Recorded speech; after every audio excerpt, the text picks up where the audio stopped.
В эфире телеканала «Итоги дня», в студии Надежда Саханская. Здравствуйте. В начале выпуска об основных темах. Более 1 миллиона тонн грузов планируют завезти в районы Якутии в этом году. На сегодня отгружено 6% от плана. Без ивы город превратится в болото. Якутск готовится к озеленению. Расскажем о тонкостях процесса. В кадетской школе-интернате имени Трошева прозвучал последний звонок. Торжественная церемония собрала почетных гостей, в числе которых был космонавт Дмитрий Петелин. Съемки нового клипа «Айола» пройдут в Якутии. Музыкальный коллектив принимает участие в форуме креативных индустрий, созданном на Дальнем Востоке. Алроса присвоила крупному алмазу имя народного писателя республики Василия Егорова-Тумакча. Деятель стал первым якутским писателем, профессионально повествующим о работе геологов. Более 1 миллиона тонн грузов планируют завезти в этом году в районы республики. В настоящее время продолжается отгрузка нефтепродуктов и метанола из Усть-Кута по рекам Лены и Вилюй, а также угля с Джабарики-Хая и Сангарского разреза.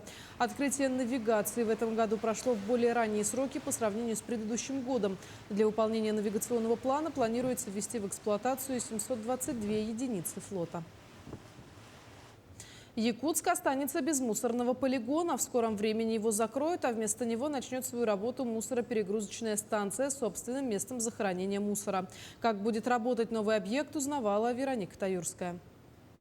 Вопрос о строительстве нового мусорного комплекса назревал давно, так как полигон на 9-м километре Вилюйского тракта не соответствует экологическим нормам. По оценке специалистов, пользоваться старым объектом можно до 2035 года.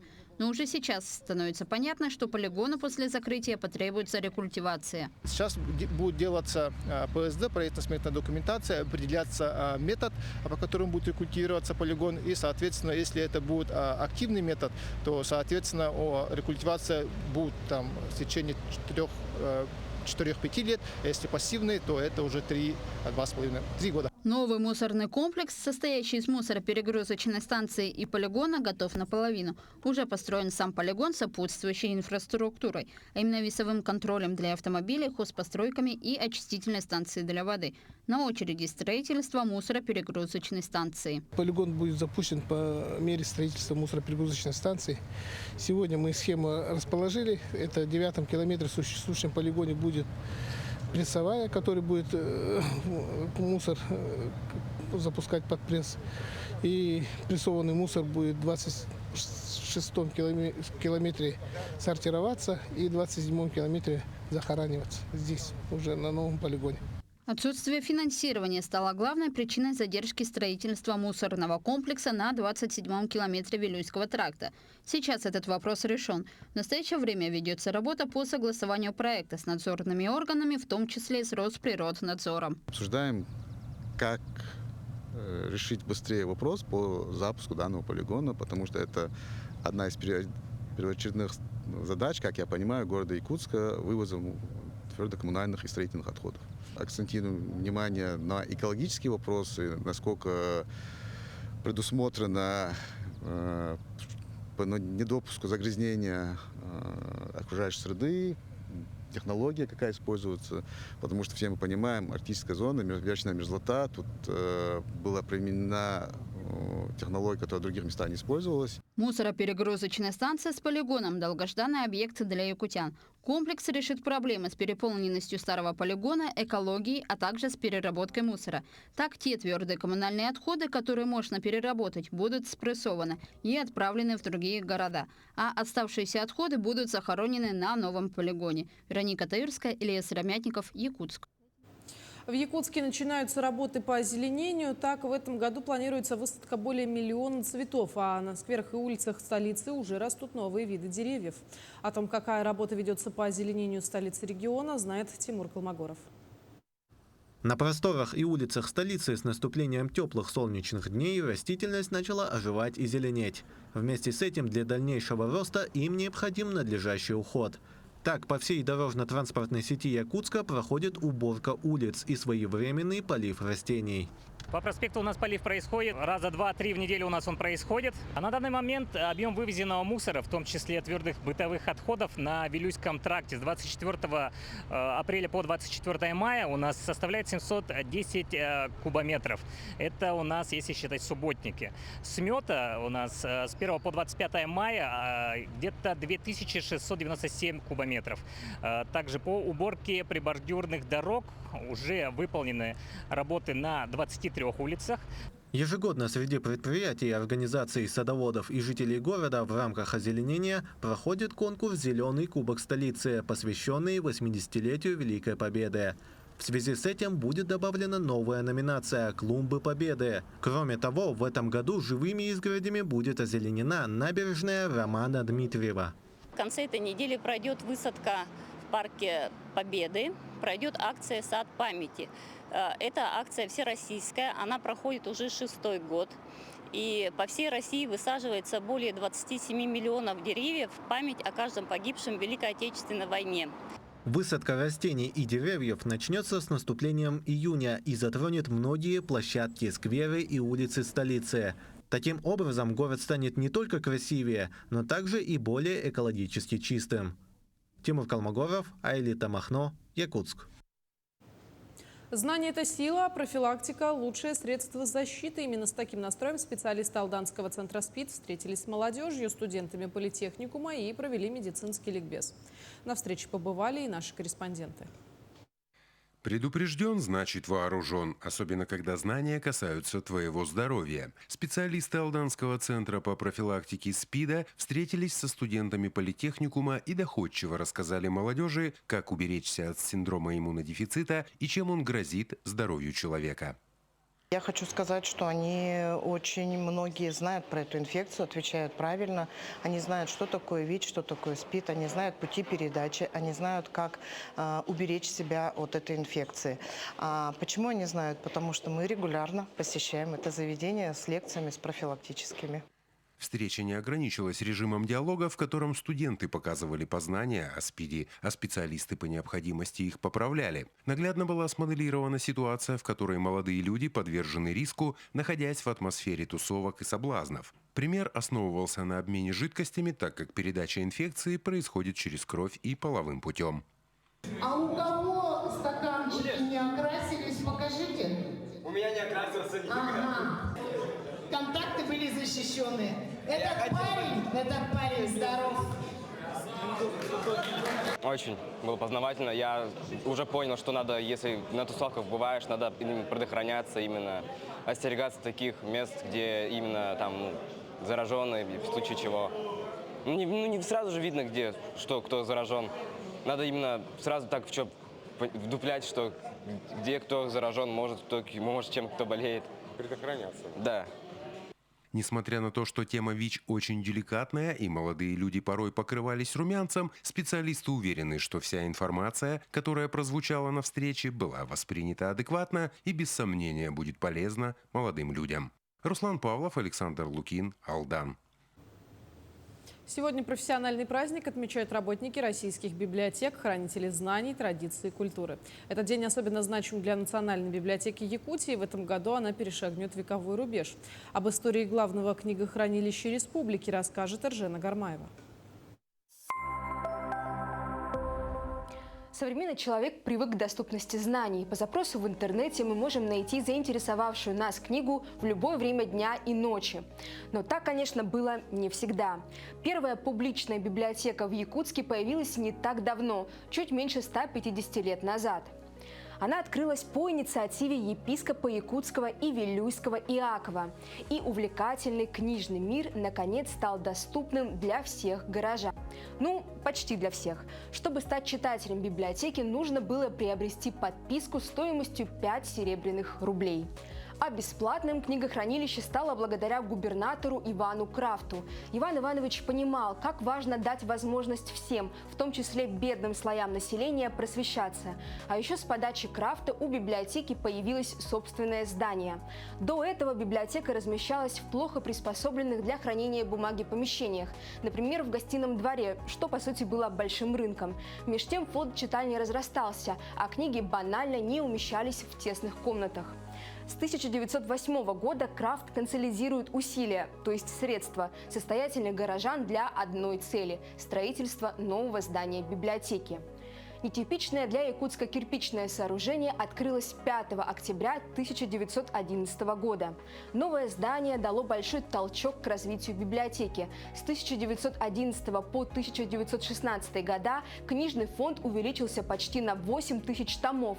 Это в 2 раза больше того, что поступило в библиотеку за предыдущие 25 лет ее существования.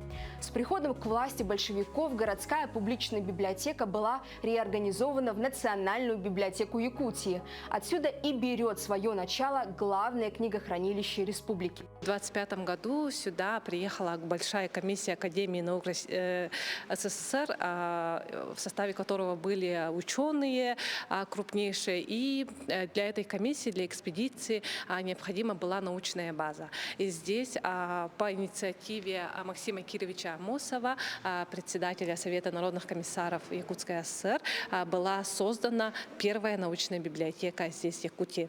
Это Якутская национальная библиотека. 100 лет прошло, и мы сегодня готовы рассказать об этом на весь мир.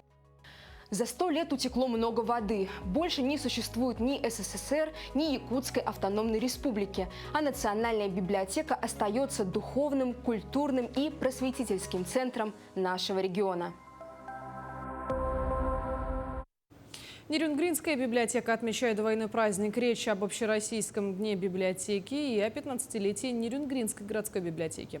Эти события имеют особое значение не только для причастных к этой профессии людей, но и для читателей и ценителей хороших книг. Продолжит тему наши коллеги из Нерюнгри.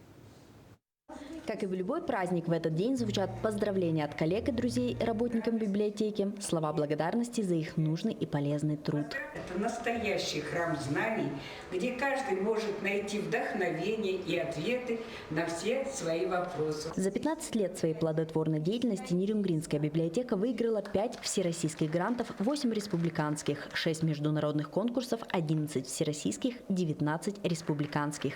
За этими цифрами статистики профессионалы своего дела, работники библиотечной системы. Настолько отдаются своему делу, библиотечному делу. И мне кажется, если бы не платили нам зарплату, они все равно бы к нам ходили. И если меня спросят, будет ли библиотеки существовать через 50 лет, я скажу, библиотека была, есть и будет. Сегодня библиотеки идут в ногу со временем и привлекают читателей разных возрастов. Речь не только о книгах для чтения, но и о проведении различных мероприятий, мастер-классов, поэтических вечеров, встреч. Не только дети, но и взрослые влюбляются в эту атмосферу и хотят возвращаться туда снова и снова. Я живу в городе Нерюнгри с рождения, поэтому библиотека мне это дорога сердцу.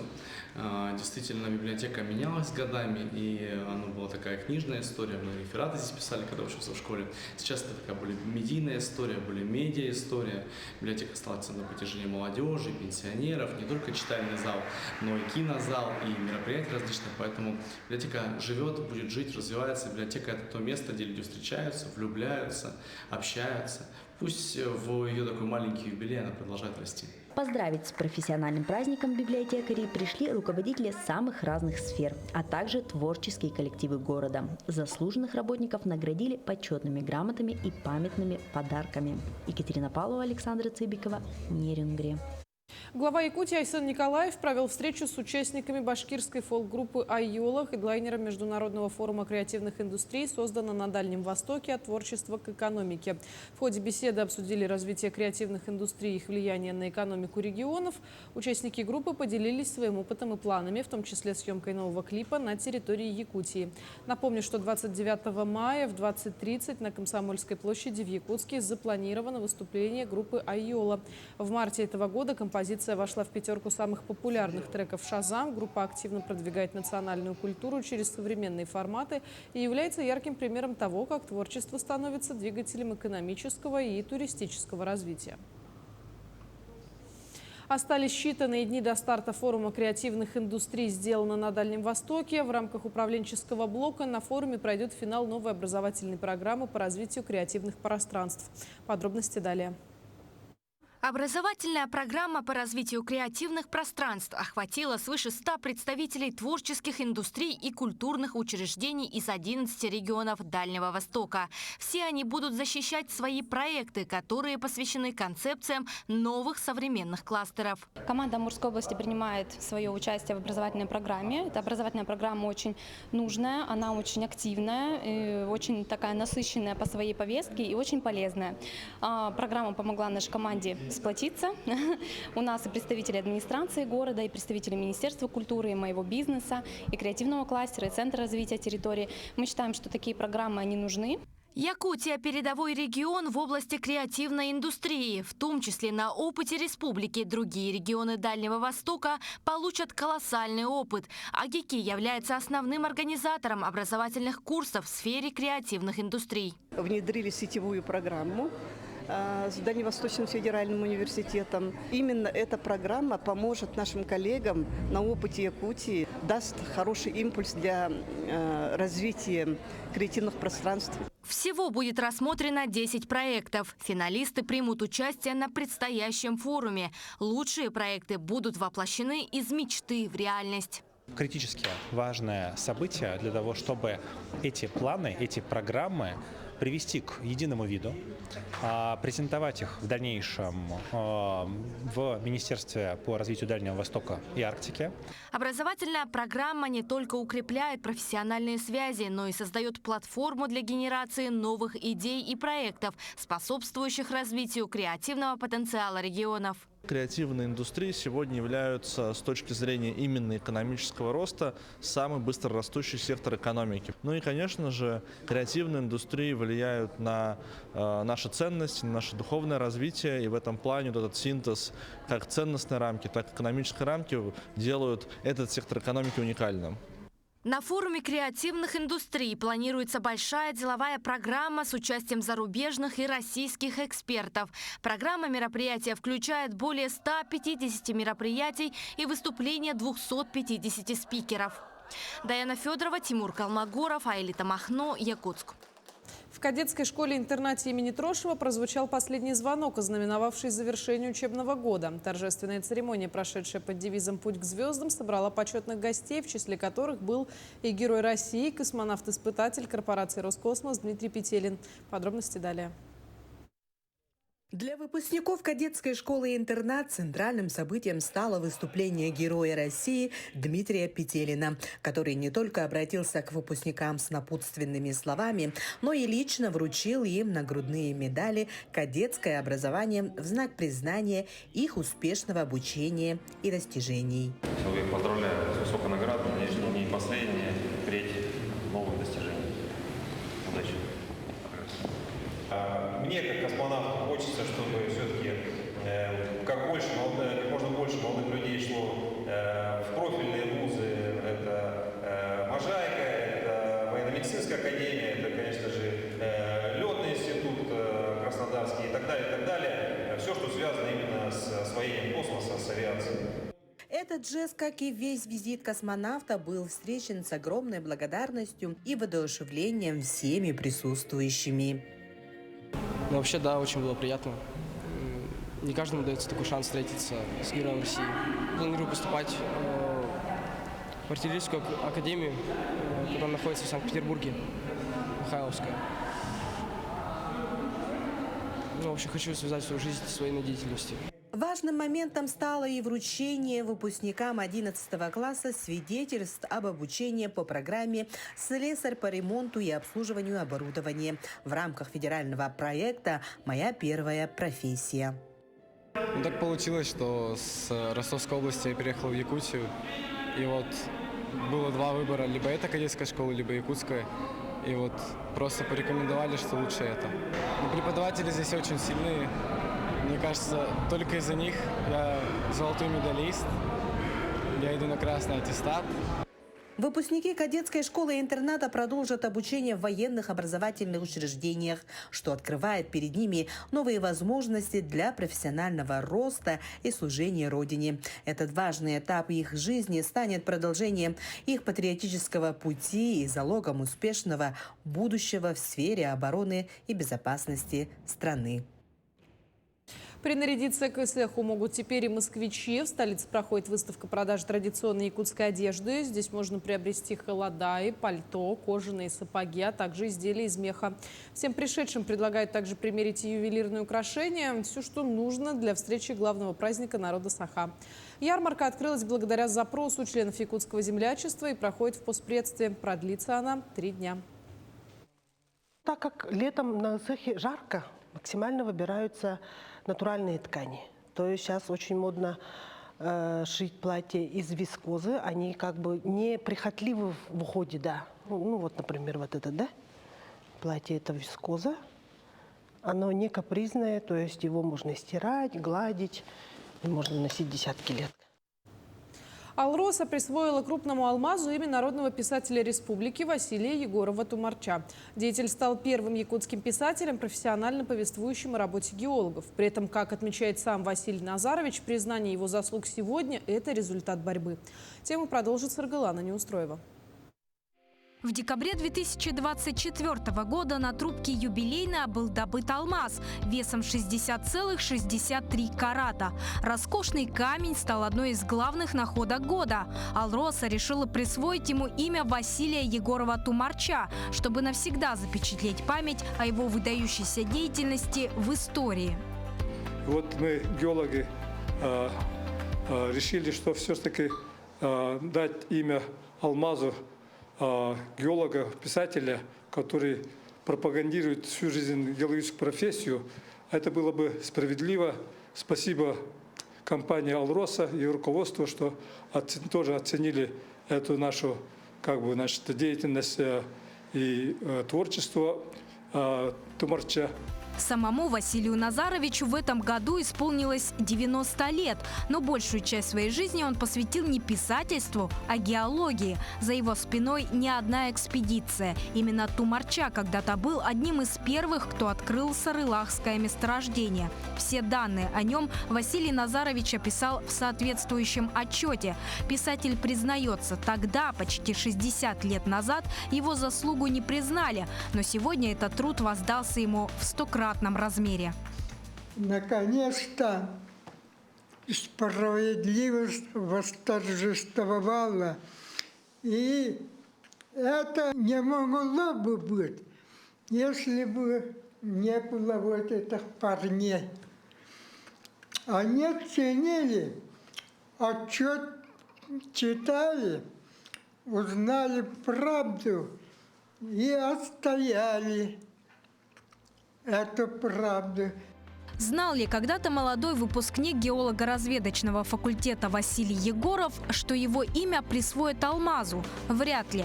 Но талант его вдохновил не одно поколение геологов. Именно Тумарча когда-то описал открытие алмазной кимберлитовой трубки «Зорница» и рассказал обывателям о нелегком труде геологов.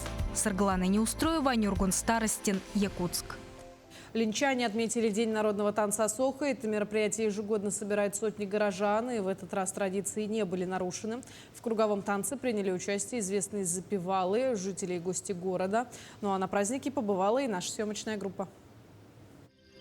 День выдался теплым и солнечным. На площади Ленина собрались более сотни линчан. Началось празднование со священного обряда очищения Арчи.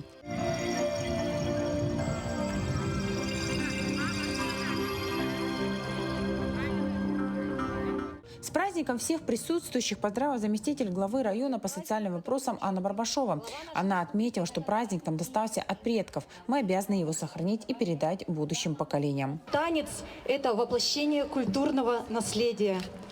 Асохи – это символ дружбы, символ объединения народов, света и тепла. Этот праздник дарит нам энергию жизни, энергию единения, энергию счастья и радости. С праздником вас, дорогие линчане! После на сцену вышел творческий коллектив, который показал зрителям 9 священных движений. Все желающие могли повторять. Традиционной частью праздника стало привязывание салама с благими пожеланиями. Этот обряд символизирует связь человека с высшими силами и с природой. Также является частью различных обрядов и праздников. Салама раздавали всем гостям, привязывали ее все, от мала до велика.